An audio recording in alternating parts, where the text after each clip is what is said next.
So, yes, you're listening to the PWPH podcast.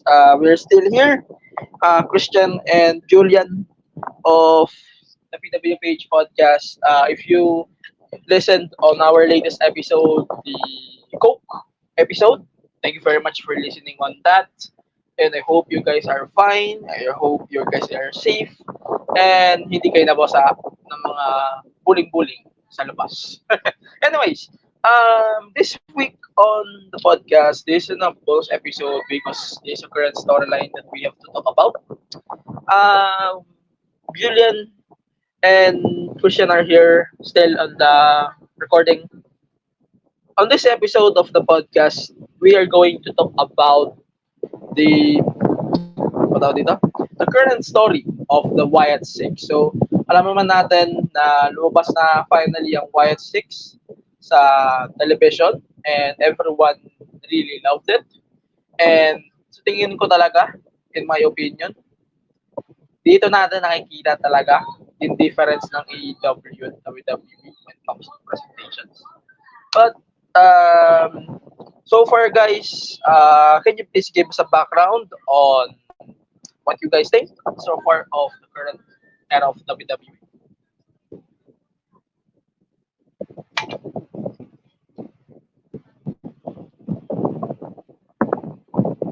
Currently, this is the best era of WWE. Definitely. So, right now, especially na malapit na mag-transition to that next era of next year, uh, this is really the best time to really invest time and feelings to WWE programming. No Vince McMahon, Sol Triple H, TKO, that's running the show, and the morale of the superstars is at an all-time high. And with Cody Rhodes being the champion, Excuse me. Mm-hmm. and also Damian Priest being the two world champions WWE has. So this Mm-hmm. really best time to be a WWE fan and best time to start on being a fan of WWE and pro wrestling in general. Lots of interesting storylines going on. Lots of feuds that are being built properly. And ito nga, with today's episode, the Wyatt Six, ang ganda ng build nito. Lots of uh, pieces that are being brought together. So, Mm-hmm. I mean, there's a lot of interesting stuff in WWE today. And dito talaga masasabi na patience will always pay off in a grand way. So each storyline that's going on right now definitely may maganda at malaking payoff siya um, one way or another. Of course, Triple H always keeps us guessing. No, and maganda rin dito ngayon sa WWE is their collaboration with different promotions. You name it, All Japan, TNA, Noah, Marigold. I mean, this is really talaga yung time that Vince McMahon was still running the show. These things would not have happened in the first place. But with the current regime Mm-hmm. of the, a lot of wrestling fans from from those promotions mentioned, will Mm-hmm. really keep the eyes glued with our product. And also to add na rin yung Bloodsport with Josh Barnett. So Shayna Baszler is coming back there. So that's another win for the WWE. WWE delving on the indie scene, letting having their superstars go there is a huge win. So ito talaga yung best time na manood at magbalik loob sa WWE. Julian. Mm, okay. Current era in general ng WWE is definitely the best. one of the best times talaga that it's ever been in. Kasi like, napanood ko yung ano, yung interview ni kay Pat McAfee. I think it Mm-hmm. was um yung I like the way that Hunter described the current status of the WWE ngayon na parang it's not a sport, but to quote him, it's a movie about sport. And that perfectly sums up yung current era ngayon ng WWE. Like, sinabi nga kanina ni Christian, everything leads to like a big payoff na and everything. Patience really definitely goes a long way in this new era na Mm-hmm. ngayon. Um, I'd like to add then na like every little detail natin. Kasi nga, like ano, like yung mga nangyari from like ano, let's say 2020, 2021, they all affect the storylines that happen now, which is like really cool. That adds like, alam mo yung ano, yung level ng parang nag-intertwine talaga yung mga ano, parang very organic lang nung ano, pagiging intertwined ng mga details na yun into like that storyline and everything. So that's amazing. Yung in-ring work then, I think it's the best that it's ever been in such a long time. Yung mga pay-per-views ngayon, yung mga PLE, is like reduced to like five five five show cards, parang five match shows, I think. Ayun, five match shows. So like every match has its like own time to like build up to like that crescendo, which is great because like we've seen like how those matches translate. Like kunwari yung kila ano, like let's say yung nung Backlash France, 'di ba? Yung tag team match na Kevin Owens and Randy Orton versus the Bloodline. Tapos yung main event nun, Cody AJ and everything. Tapos yung from WrestleMania 40, night 1 yung kila Gunther tsaka kay ano, Sammy and everything. Like those were the matches that I guess you can expect will be given all the time of the world in the world to like Mm-hmm. ano to like build up. But ayun nga, like kasi akala natin before yung mga ganong matches will like ano lang, matatapos lang siya like after 10 minutes and everything. But no, like talagang may time talaga sila ngayon to like showcase their skills na parang umabot ng 20 minutes max, di Mm-hmm. ba? 20 minutes max, which is great, especially when you're building that story in the match, na parang when you're building that narrative. So, ayun nga, Mm-hmm. in-ring performance is at an all-time high din. Storylines given, all-time high din. Like, yung Bloodline storyline with from 2022 up until this year, 2024, parang from the Renaissance era to the current Paul Levesque era, it has gotten so much better na parang it aged so well. Granted, it aged well naman na since 2020, diba? Like, let's not disregard yung mga nangyari ng 2020 because that's where everything started eh. But like 2022 up until last year, tapos ngayong Paul Levesque era, that's when the storyline really picked up and it really like aged well then na parang it grew into like it transcended wrestling kumbaga na parang with the involvement of Sami Zayn, The Rock, na parang yung involvement nila doon makes the storyline transcend wrestling. And that's great for the WWE. And eto nga, ngayon, yung Wyatt 6 na parang after months of like QR codes, teasing, yung mga glitches sa Raw, we're being given this grand debut, grand creepy debut for the White Six, which is fitting for not just the five who are involved dun sa faction, but it also does Bray Wyatt's legacy justice. So, Mm-hmm. ayun, di ko na masyadong i-expound kasi alam ko pag-usapan pa natin to. But ayun lang yung current thoughts ko ngayon sa current era ngayon ng WWE because it's really a good time to be a wrestling fan. Sa mga Kasi like I've encountered na rin a few people who say na parang, oh, dati nanonood ako ng WWE, parang ngayon di na ako manakod masyado.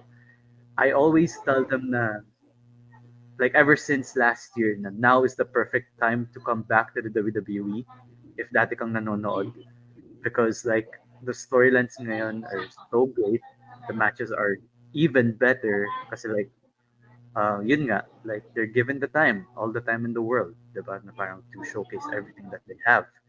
So ayun, I feel like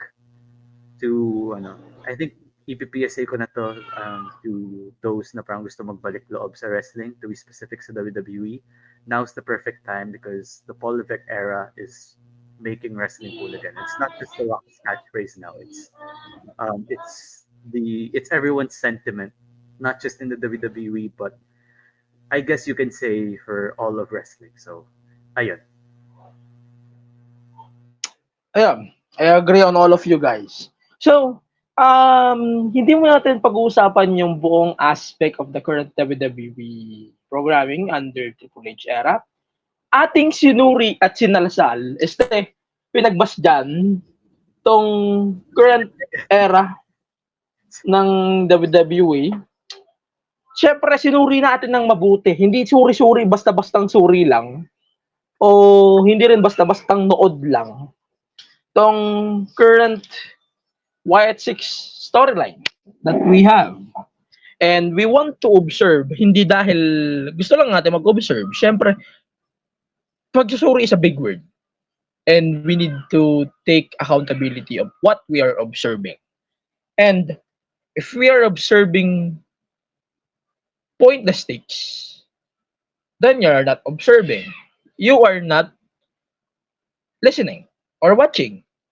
It's just flexing. If you know what I mean. Bueno, let's continue. Wyatt 6.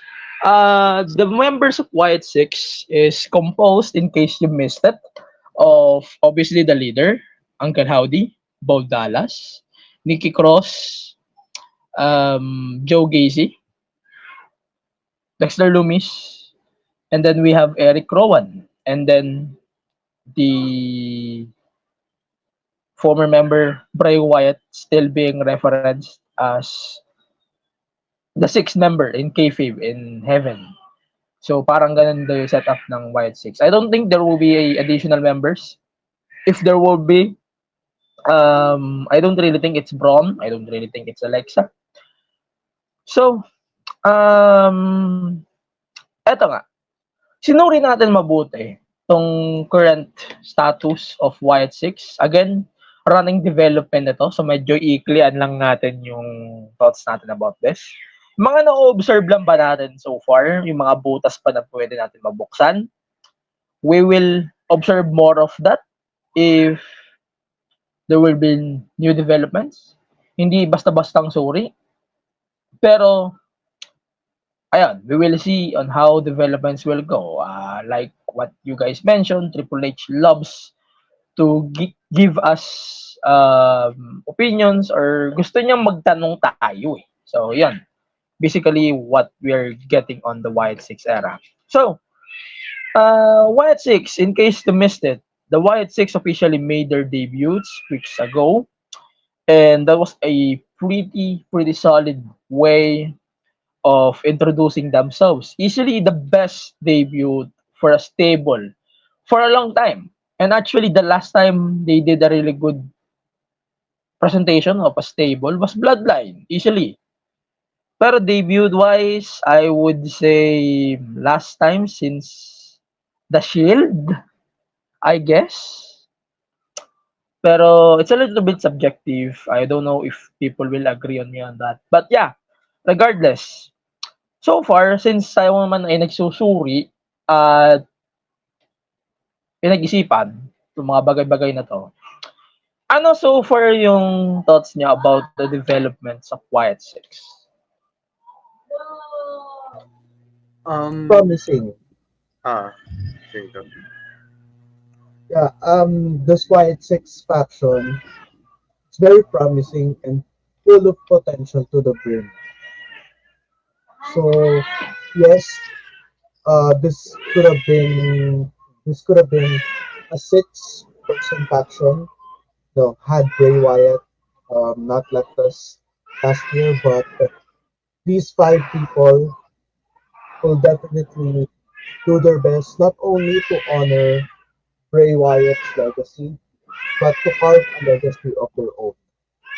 I mean, yung thesis, several months of thesis, as well as their grand debut, is perfectly well done.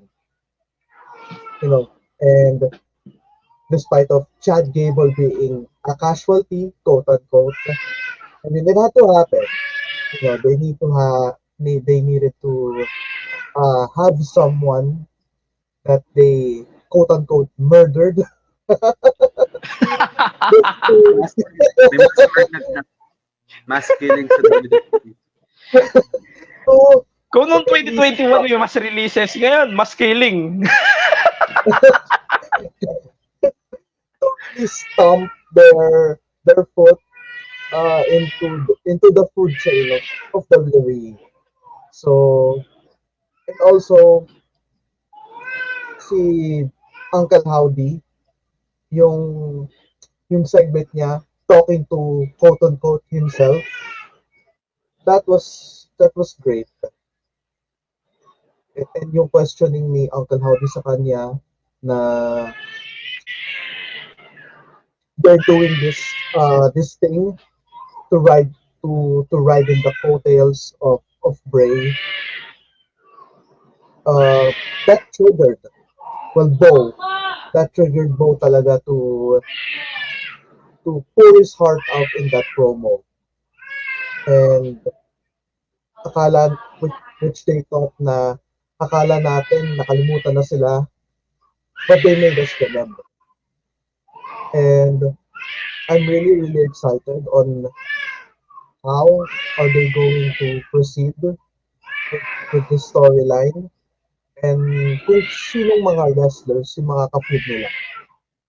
And I'm also looking forward on how Alexa Bliss can potentially be involved here because she may not become an official member because dapat dito, as 5 lang sila. The 6th member is supposed to be Bray, but since Bray is no longer here, it should just stick to 5. So perhaps, I don't know, Alexa Bliss can be an ally, the faction maybe, and really looking forward.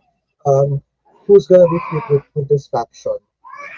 Not only with Uncle Howdy, but also feuds with the likes of Eric Rowan, Dexter Loomis, and John Gacy.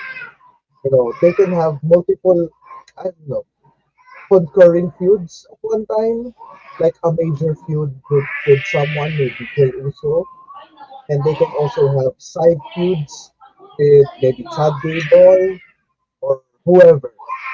But what I'm really looking forward to sa Wyatt Six faction na to is their vignettes. Their vignettes during Raw, pieces in social media. I mean, sobrang ganda ng creative potential nito. They have the best people that will do their presentations for them. It's really like you're watching a movie talaga. You're watching a thriller movie, and with every segment that they're going to produce, it will really make you feel for more, and it will really have you question what's next or who's next. So in the years to come, really, this Wyatt Six faction is going to be one of the most talked about stories in WWE today. At the same time, making Bray Wyatt. Yun lang. Tanong ko nga kayo, sinuri at sinalsal nyo ba yung Wyatt Six? Shit. Siyempre sinunod. Di ba? Di tayo dito basta panonori lang. Hindi, eto, to my, Go, go, go. to my point, naman, dadagdagan ko lang din yung point ni Christian kasi, nasabi na rin naman niya yung ibang thoughts ko about sa White Six. Yung debut nila, like, I really took the time out of my, kasi kakatapos ko lang mag-warm up ng sa gym. Nasa gym talaga ako nung, nung nag-debut sila. And so, like, kakatapos ko lang mag-warm up nun, kakatapos ko lang mag-incline nun sa treadmill. So, after nun, nung biglang, narinig ko na yung static, na parang fiendish, di ba? Parang fiendish na sound to signal the White Six debut. Talagang umupo muna ako kasi, like, I really, like, wanted to see how this debut will go down live pa. Kasi, like, so, kasi parang ayoko talagang, like, I wouldn't miss this for the world. Like, especially, like, after seeing yung mga dapat nangyari, had it bypassed sa story niya, and everything. So I was like, okay, I want to see this debut. I wouldn't miss this for the world. So, ayun, after kong mag-warm up nun sa gym, nung narinig ko na yung static, I was like, okay, here we go. And, ayun, I can definitely say that we were given one of the greatest debuts for a faction in WWE history. With that, since it's the best debut for a faction since the Shield. To me, I think this has been like probably the best debut since the Undisputed Era back in 2017 natin, 2018 this debut. So, ayun, like, it's the best debut for faction for me since the Undisputed Era. So, like, from the get-go pa lang, actually, nung mga pa lang, yung mga glitches pa lang, I was already hooked. Like, I didn't, like, hindi ako nagpaka yung patient kagaya nung iba na parang, tagal naman ng debut ng White Six. Masyado nilang minimilk naman yung mga glitches and everything. Like, I didn't really do that. Like, kasi, I'm at the point na rin na that I can fully trust Triple H with how he'll do the storylines in the WWE. And so, like, I applied that same lang then with the White Six. So when they debuted, I was like, parang take a bow sa lima. Because, like, they absolutely deserve everything.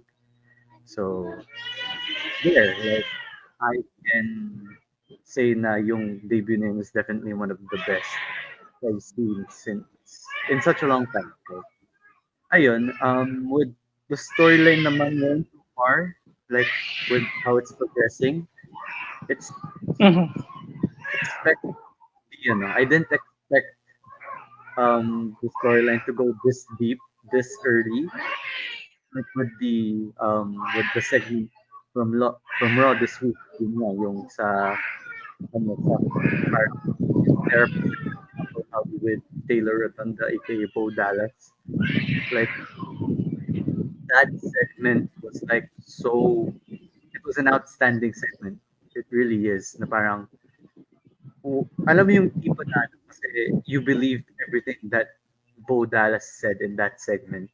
It's parang with Uncle Howdy, yung parang yung portrayal niya lang and everything is like, just makes it a really good segment. And it really brings the White Six back down to earth. It's like from like 2 weeks ago, I think. Last week lang ba? 2 weeks ago. I think it was last week. So, like, yung from last week's debut na parang we have this like notion na parang, yung White Six is the supernatural group. Like, they literally committed like a massacre in their debut and everything. So, like, we expected na parang, supernatural group to and everything. But with that segment, yung with Uncle Howdy and Taylor Rotunda, I feel like that brought them back down to earth because it added like a personal, like, I guess it added like a personal aspect to it. It added a personal element to the storyline kasi nga Bo Dallas parang it was evident in that segment na parang oh it was Bo Dallas who was like the mastermind behind the White Six because like not only does he want to like um honor Bray's legacy and everything but they want to like um continue it as well na parang not just to honor it but to continue it as well in a way that they can, 'di ba? Na parang though yes wala na nga ngayon si Bray and you know real life happens talaga eh. So like despite that um they're doing the best they can to honor Bray and his legacy and to continue it the way that they can. So there like I like after this week's segment I can definitely say that I am all in on the White Six. Like, hindi naman sa like ngayon na ako naging all in sa White Six. Like I mentioned earlier na I was already there since like I was already in it nung glitches pa lang and everything. But like right now, my like expectations for I guess expectations for lack of a better term for the White Six is like at an all time high kasi um it's such a movie talaga that ano it's such a uh it gives me like a feel of like yung mga slasher films and everything which is really cool. So ayun for like yung mga storylines naman for the White Six, yung mga dream storylines for them. Right now wala pa akong naiisip na na story na parang wrestler for them to go after.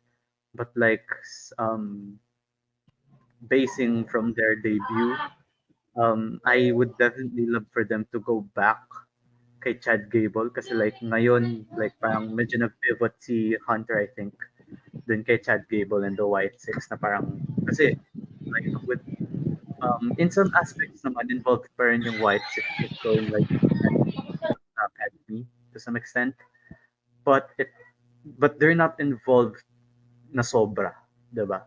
So like I hope na after Chad wraps up his storyline with the Alpha Academy, I hope that he or the White Six goes after him ulit because from what we saw in the White Six's debut from last week's Raw, it's it's worth exploring. So ayun pa lang yung naiisip ko so far. Maybe after ng mga ng storyline ni Chad Gable with the White Six, maybe they can explore eto like I'm basing from the theory na narinig ko from Wheezy Blonde sa Instagram na parang kasi she brought up na parang what if yung mga inattack ng White Six kasi like there was a point in time na parang inakala natin si Gunther di ba yung sa mga inattack ng White Six in their debut tapos like beside him like faintly parang si Carmelo Hayes yun though different brand di ba but like um I think and I hope na parang they go after Gunther and Carmelo Hayes to an extent kasi like um it adds to the theory na parang oh what if they're targeting those that betrayed their family or their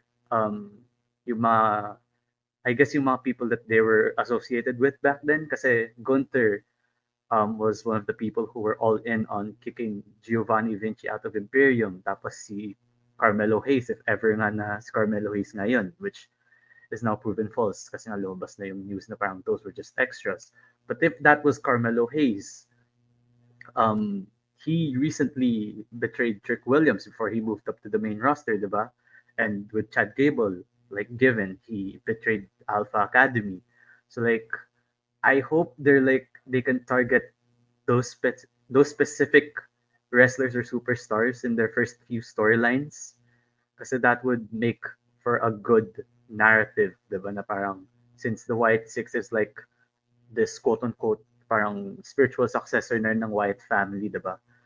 So, ayun, I hope that they can continue with that narrative in and their future storylines. And ayun, overall, I'm just really excited for the direction that the White Six is heading towards. Ayun. So, dagdagan ko lang yung thoughts ko about Wild Six and the storyline. And yes, sinuri at inobserve ko din to. I'm going to say that S word again. Sinuri. Sinuri at sinalsal. Putak ina, sabi ko lang eh. Huwag ko mga sabihin eh. Pero, so far, ayaw ko muna magbigay talaga ng honest thoughts ko about Wild Six. Kasi, everything is in progress. Everything is in place.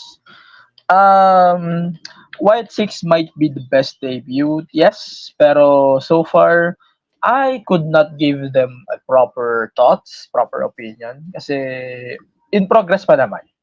I wish lang na Pro White Six can be prioritized. Same as how White Six or Bray Wyatt has been prioritized when it comes to this. I hope they will be protected really well. Which is very given na in this time of Triple H. And ito, ayaw ko mangyari to. Promise, as much as I want to see them being protected, I don't want to see them winning the Royal Rumble next year.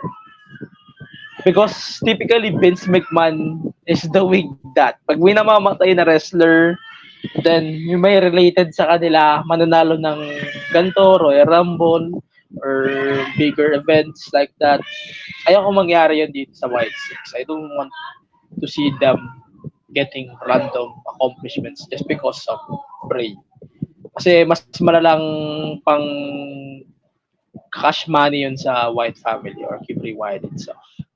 Pero yun, so far, I really love White Six.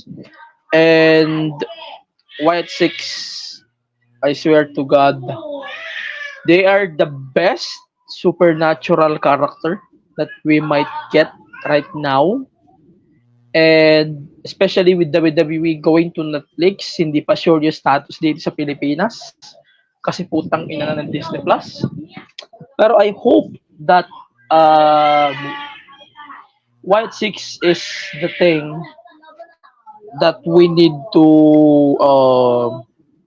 embrace once this Netflix deal will take place next year with some of the countries getting deal on Netflix.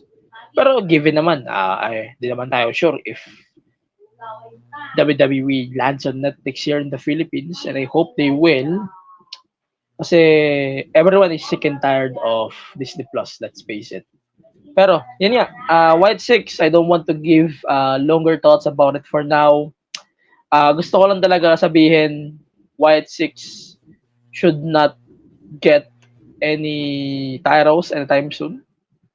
And ayaw ko maging the Fiend tong Bray Wyatt na to. As much as I want to give them championships, pero I don't want this era of White Six to be treated as same as the Fiend na binigyan ng tyro para lang maging display, and it never works on their characters. I hope that Triple H will understand that as well. And ayun, I hope people will tune in more on this story because this is really interesting. Magbibigay pa tayo ng thoughts dito sa White Six at least isang buwan pagkatapos ng debut nila. Siyempre, susuriin natin. Gusto ko masuri natin, maimbestigahan natin o mabigyan natin ng proper opinion patong White Six. And masuri din natin o masalasal din natin yung mabuti itong White Six. Pero for the meantime, closing thoughts guys on White Six. Ano yung gusto niyo sabihin sa mga fandom na may ayaw pa din sa White Six? Be ready. You're in for a ride. Yun lang. Get surprised, motherfuckers. Suriin ng mabuti yung pinapanood nyo. Huwag kayo basta-basta magbigay ng opinions niya. But anyways, that's it for our back-to-back. Go. Ito pala. Ito pa pala. Maging mapanuri, mapagmatsyag, mapangahas. Matanglawin. Mapaglawin. Gago. Maging mapanuri tayo, guys. Maging mapanuri, mapagmatsyag, mapangahas. Matanglaw. Oh my God, mo. But anyways, that will be it for today's episode of the PWPH podcast. Again, you can follow us on Facebook and on X. You can follow us as well, the main event Mark, as the provider of the PWPH podcast on YouTube at MEM Wrestling Pod. And yeah, like what Julian mentioned, maging mapabatsyag, mapanuri, mapagsalusal. Welcome to Matanglawin.